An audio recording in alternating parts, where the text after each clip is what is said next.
Tamil stocks friends மே 13 market update பார்த்துடலாம். Sensex 1281 புள்ளி குறைஞ்சு 81,148 இருக்குது. நேற்று ஏறினதில் பாதி இன்றைக்கி இறங்கிருச்சு. முந்தா நாள் ஏறினதில் பாதி நேற்று இறங்கிருச்சு.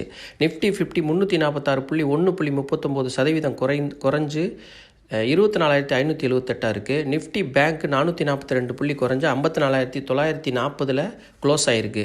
சிங்கப்பூரில் ட்ரேட் ஆகிற கிஃப்ட் நிஃப்டி 111 புள்ளி அதிகரித்து 24,747 இருக்குது. இன்றைக்கி கொஞ்சம் மார்க்கெட் பாசிட்டிவாக இருக்கிறதுக்கு வாய்ப்பு இருக்குது. அப்புறம் அமெரிக்காவோட டவ் ஜோன்ஸு 252 புள்ளி குறைஞ்சு 42,156 க்ளோஸ் ஆகிருக்கு. நாஸ்டாக் 19,000 இருக்குது. 300 பாயிண்ட் அதிகரிச்சிருக்கு. 1.61% அதிகரிச்சிருக்கு. அப்புறம் வெளிநாட்டு முதலீட்டாளர்கள் 476 கோடிக்கு விற்றுருக்குறாங்க. உள்நாட்டு முதலீட்டாளர்கள் 4,273 கோடிக்கு வாங்கியிருக்கிறாங்க. அப்புறம் அமெரிக்க டாலருக்கான இந்திய ரூபாயோட மதிப்பு 85.33 நிலையாக இருக்குது. அப்புறம் குரூட் ஆயில் ஸ்டேபிளாக இருக்குது, பெரிய மாற்றம் இல்லை. 5,422 க்ளோஸ் ஆகிருக்கு. ஆனால் ஏறிக்கிட்டு போகுது குரூட் ஆயில் விலை. நேச்சுரல் கேஸு 310 ஸ்டேபிளாக தான் இருக்குது, அதுவும் ஓரளவுக்கு. கோல்டு 53 புள்ளி அதிகரித்து 93,700 ஸ்டேபிளாக தான் இருக்குது. சில்வர் தான் பெரிய மாற்றமாக இருக்குது. 1,386 புள்ளி கூடியிருக்கு. கிட்டத்தட்ட 1.5% அதிகரித்து 96,730 போயிடுச்சு. அப்புறம் மே 13 இன்றைக்கி May 14 result, auditing result, dividend கொடுக்குற கம்பெனிஸ் பார்த்துருவோம். ஹிந்துஸ்தான் ஏரோநாட்டிக் அது டிவிடெண்ட் கொடுக்க ஆடிட்டட் ரிசல்ட் மட்டும் அறிவிக்கிறாங்க. அப்புறம் ஈச்சர் மோட்டார் ஆடிட்டட் ரிசல்ட் அறிவிக்கிறாங்க, டிவிடெண்ட் கொடுக்குறாங்க, ஃபைனல் டிவிடெண்டு. அப்புறம் டாடா பவர் ஆடிட்டிங் ரிசல்ட் அறிவிக்கிறாங்க, ஃபைனல் டிவிடெண்ட் கொடுக்குறாங்க, Q4 result. Shree cement auditing result, Q4 result, final dividend இன்றைக்கி அறிவிக்கிறாங்க. அப்புறம் லூப்பின் இன்றைக்கி ரிசல்ட் அறிவிக்கிறாங்க, கூடவே ஃபைனல் டிவிடெண்ட் கொடுக்குறாங்க, Q4 ரிசல்ட்டு.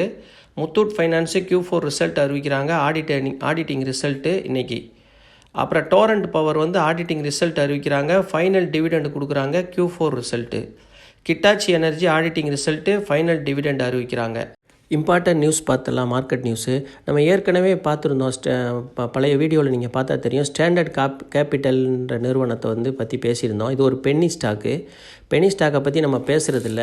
இந்த கம்பெனி என்னென்னா கொஞ்சம் ஃபண்ட் ரைசிங்லாம் பண்ணுறாங்க, கொஞ்சம் டெவலப் ஆகிறதுக்கு வாய்ப்பு இருக்குது.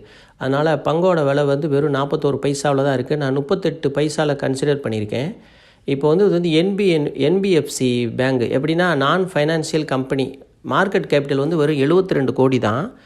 நிபுணர்கள் நல்ல நிர்வாகம் பண்ணுற நிபுணர்கள் இதில் இருக்கிறாங்க. அதுபோல் இது ஃபண்ட் ரைசிங் பண்ணுறது எப்படின்னா 130 கோடிக்கு ஃபண்ட் ரைசிங் பண்ணுறாங்க. 1 லட்சம் அன்னைக்கு 13,000 பத்திரங்களை வெளியிடுறாங்க. எதிர்காலத்தில் கொஞ்சம் இந்த கம்பெனி நல்லா வர்றதுக்கு வாய்ப்பு இருக்குதுன்னு சொல்கிறாங்க.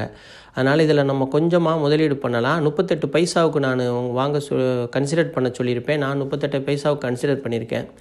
நீங்கள் இதை பரிசீலிக்கலாம். இந்த கம்பெனியை கொஞ்சம் 38 பைசாவுக்கு கன்சிடர் பண்ணலாம். நான் இப்போ 41 பைசா விலை இருக்குது.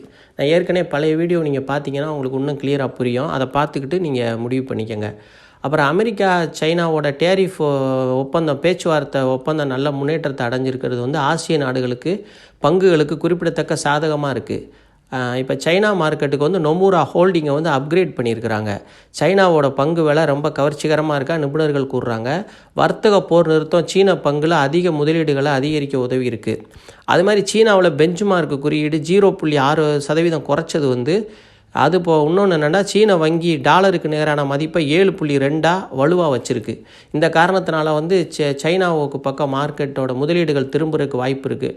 அதனால் நம்ம கொஞ்சம் மார்க்கெட்டில் கவனமாக இருக்கணும். மற்றபடி இந்தியாவோட மார்க்கெட்டுக்கு கொஞ்சம் குறிப்பிடத்தக்க ரேட்டிங் எதுவும் இப்போதைக்கு கொடுக்கல. நொமூரா ஹோல்டிங் அப்கிரேட் பண்ணியிருக்கு சைனாவுக்கு. இது ஒரு முக்கியமான நியூஸு மார்க்கெட்டில். ஏன்னா இதெல்லாம் நம்ம பார்த்துக்கிட்டு தான் முதலீடு பண்ணுறதை கவனமாக இருக்கணும். அப்புறம் இந்தியா மார்க்கெட் விழுந்துச்சு நேற்று. அதுக்கு 5 ரீசன் சொல்கிறாங்க. இந்த 5 ரீசன் ரொம்ப முக்கியமான ரீசனு. நிஃப்டி 1% மேலே விழுந்துச்சு. அதுபோக சென்செக்ஸ் 1.7% மேலே விழுந்துச்சு. இரும்பு அப்புறம் அலுமினியத்துக்கு டொனால்ட் ட்ரம்ப் வரி விகிதத்தை இந்தியாவுக்கு அறிவிச்சார். அதுக்கு எதிர்வினையாட்டிருக்கு இந்தியா அப்படின்னு பிடிஐ அறிக்கை வெளியிட்டிருக்கு. அமெரிக்கா இந்தியா தொடர்ந்து வர்த்தக போரில் ஈடுபட்டுக்கிட்டு இருக்குது, வர்த்தக பேச்சுவார்த்தையில் ஈடுபட்டுக்கிட்டு இருக்குது. அப்படி இருந்தும் இந்த வர்த்தக போரோட தாக்கம் இன்னும் குறையலை அப்படின்னு அந்த பிடிஐ அறிக்கை கூறுது.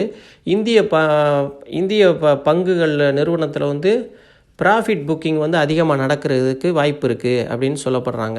அதுவும் ஒரு காரணம். ப்ராஃபிட் புக்கிங் நிறையா நடக்குது. அப்புறம் சீனா அமெரிக்க வர்த்தக ஒப்பந்தத்தில் இந்தியாவில் உள்ள பங்குகளை விற்றுட்டு சீனாவில் போய் பங்குகளை வாங்குறதுக்கு முதலீட்டாளர்கள், வெளிநாட்டு முதலீட்டாளர்கள் ஆர்வம் காட்டுறாங்கன்னு சொல்லப்படுது. அப்புறம் இந்தியா பாகிஸ்தான் போர், இதனால் மக்கள் மனசில் வந்து ஒரு சரியான முடிவு எடுக்க முடியலை. அது ஒரு காரணம், 4வது காரணம். அப்புறம் 5வது வந்து சந்தையில் வந்து காலாண்டு முடிவுகள் சிறப்பாக இல்லை. நம்ம பார்த்தோம் இப்போ தொடர்ந்து ரிசல்ட்டு, எல்லா ரிசல்ட்டுமே ஒரு திருப்தியான ரிசல்ட்டாக எதுவும் இல்லை, எந்த கம்பெனியும் பெரும்பாலும் கொடுக்கல.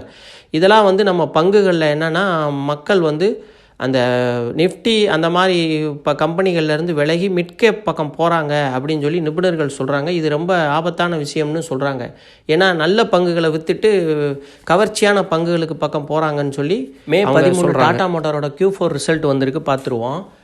நிகர லாபம் வந்து போன வருஷத்தோடு ஒப்பிடும்போது 50% குறைஞ்சிருக்கு, பாதியாக குறைஞ்சிருக்கு. 17,407 கோடி போன வருஷம், இந்த வருஷம் 8,470 கோடியாக குறைஞ்சிருக்கு. ரெவென்யூ வந்து ஃபைனான்சியல் 25 வந்து 0.4% அதிகரிச்சிருக்கு வருஷத்துக்கு வருஷம். 1,19,502 கோடியாக இருக்குது. EBITDA mean earning before interest, taxes, depreciation and amortisation வருஷத்துக்கு வருஷம் 4% குறைஞ்சிருக்கு. 60 பேசிஸ் பாயிண்ட்டு, 14% மொத்தம் குறைஞ்சிருக்கு. இது வந்து 2025 நிதியாண்டில் நிறுவனம் வந்து 4,39,895 கோடி சராசரி வருவாயாக பதிவு செஞ்சுருக்கு. வருஷத்துக்கு வருஷம் வந்து 1.3% வளர்ச்சி, ரொம்ப குறைஞ்ச வளர்ச்சி. அதே சமயம் லாபம் வந்து 11% குறைஞ்சிருக்கு. ரெவென்யூ வந்து கூடியிருக்கு லைட்டாக, ஆனால் லாபம் 11% குறைஞ்சிருக்கு. நிகர ஆட்டோ ரொக்க தொகை வந்து 1000 கோடியாக மாறி இருக்குது அவங்க வச்சுருக்கிற தொகை. அப்புறம் வந்து JLR ஜாகுவார் லேண்ட் ரோவரை பற்றி பார்ப்போம். அவங்க குறைந்த தேய்மானம், அப்புறம் கடன் நீக்கம், சிறந்த CV லாபம் மற்றும் வட்டி செலவில் சேமிப்பு ஆகியவை குறைந்த செயல்பாட்டு செலவாணி ஆகியவற்றால் ஓரளவு ஈடு செய்யப்பட்டுள்ளது. இதெல்லாம் பண்ணி சரி கட்டியிருக்கிறாங்க, அதோட நஷ்டத்தை ரொம்ப அதிகம் ஆகாமல். வெளிப்புற தடைகள் இருந்த போதும் ஃபைனான்சியல் 25 வலுவான செயல்திறனை வைத்து கொண்டது. ஒருங்கிணைந்த அடிப்படையில் எங்கள் வாகன வணிகம் கடனற்றதாக உள்ளது என்று தலைமை நிதி அதிகாரி பாலாஜி சொல்லியிருக்கிறாரு. இந்த நிச்சயமற்ற தன்மையில் வலிமையை பெற்று நாங்கள் சுறுசுறுப்பாக இருப்போம். எதிர்காலத்தில் தொடர்ந்து முதலீடு செஞ்சு அதே வேளையில் பணச்செலவையும் குறைப்போம் அப்படின்னு சொல்லி நிறுவனர் சொல்கிறாரு, கம்பெனி சொல்லுது. அது மாதிரி நிறுவனம் வந்து 6 ரூபா டிவிடெண்ட் கொடுக்குறாங்க. இவங்க எப்பயுமே நல்ல டிவிடெண்ட் கொடுப்பாங்க. ஜூன் 24 அன்னைக்கு கொடுக்கப்படும்னு சொல்லியிருக்கிறாங்க. JLRோட வருவாய் வந்து ஆண்டுக்கு ஆண்டு 1.7% குறைஞ்சிருக்கு. JLRல தான் வருமானம் வந்துச்சு, இப்போ JLRம் அடி வாங்குது. JLRம் குறைஞ்சிருச்சு. 7.7 பில்லியன் யூரோவாக இருக்குது இப்போ இங்கிலாந்து யூரோ. இப்போ வந்து 1.7% குறைஞ்சிருக்கு வருவாய். அப்போ வந்து எபிட்டா 100 பேசிஸ் பாயிண்ட் அடிப்படை புள்ளிகள் குறைஞ்சிருக்கு, 15.13% இருக்குது. டிஃபெண்டர் விற்பனையில் புதிய உச்சத்தை தொட்டிருக்கு. 1,15,404 யூனிட் சேல்ஸ் பண்ணியிருக்கிறாங்க. ரேஞ்ச் ரோவர் ஸ்போர்ட் சேல்ஸ் வந்து ஆண்டுக்கு ஆண்டு 17% அதிகரிச்சிருக்கு. JLR வந்து அதன் நிலையான விற்பனையை தொடர்ந்து முழு ஆண்டு மற்றும் காலாண்டில் பதிவு செஞ்சு சாதனையை எட்டியிருக்கு. அமெரிக்கா வர்த்தக ஒப்பந்தம் பேச்சுவார்த்தையில் வந்து டேரிஃபை 27%லேருந்து 10% குறைச்சிருக்கிறாங்க. இது வந்து 1,00,000 யூனிட்டுக்கு வந்து பயனளிக்கிறதா இருக்கும். அது போக வந்து இது பங்குதாரர்களுக்கும் அதிக லாபத்தை தரக்கூடிய விஷயமாக பார்க்கப்படுது. வர்த்தக ஒப்பந்தத்தை பற்றி நாங்கள் தொடர்ந்து இங்கிலாந்து அரசுடன் பேசி வருகிறோம். எதிர்காலத்தில் 5 வருட முதலீட்டு செலவு 18 பில்லியனாக இருக்கிறோம்னு எதிர்பார்க்குறோம். அப்புறம் CV காரை பற்றி பார்ப்போம். CV கார் உள்நாட்டு வர்த்தகம் வந்து 99,600 யூனிட்டு வருஷத்துக்கு வருஷம் 4.8% குறைஞ்சிருக்கு விற்பனை. அப்புறம் வந்து ஏற்றுமதிகள் வந்து ஆண்டுக்கு ஆண்டு வந்து 29% அதிகரிச்சிருக்கு. ஏற்றுமதி நல்லா அதிகரிச்சிருக்கு, ஏன்னா அது வந்து குறைஞ்சிருக்கு உள்நாட்டில். வெளிநாட்டு ஏற்றுமதி அதிகரிச்சிருக்கு, 5,900 யூனிட்டாக இருக்குது. அப்புறம் வந்து வருவாய் வந்து 0.5% குறைஞ்சி 21,500 கோடியாக இருக்குது. எபிட்டா 12% அதிகரிச்சிருக்கு. இதெல்லாம் CV காரில். அப்புறம் PV காரில் பார்ப்போம். PV பேசஞ்சர் வெஹிக்கிள் ஆண்டுக்கு ஆண்டு 5% குறைஞ்சி 12,500 கோடியாக இருக்குது. PV ஐஸ் வணிகம் 8% லாபத்தை தந்திருக்கு. மின்சார வணிகம் 6.5% எபிட்டாவை ஈட்டியிருக்கு. SUVS, CNG மற்றும் EVS ஆகியவை வளர்ச்சிக்கான சக்தியாக இருக்கும் இது தொழில்துறையின் விரிவாக்கத்திற்கும் உத்வேகம் அளிக்கும். பவர் ட்ரெயின்கள் புதிய வெளியீடுகள் விற்பனையை பிரதானமாக மேம்பாடு ஆகியவற்றை கொண்டு டாடா மோட்டார் வெற்றி வேகத்தை பெறும் என்று நிறுவனர் தெரிவித்துள்ளார். ஓகே, இப்போ வந்து ஸ்டாக் ப்ரைஸை பார்க்கலாம். ஹை வந்து 1179 வரைக்கும் போயிருக்கு. லோ 535க்கு போயிடுச்சு. பார்த்துக்கோங்க, கிட்டத்தட்ட 50% கீழே வந்திருக்கு. க்ளோஸ் வந்து 777 நேற்று டியூஸ்டே க்ளோஸ் ஆகிருக்கு.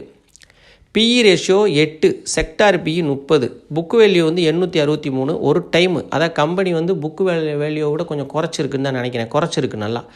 எப்படி பாருங்கள், கம்பெனி வந்து வேல்யூஷன் ரொம்ப சீப்பாக இருக்குது. புக் வேல்யூ ஒரு டைம் கூட இல்லை.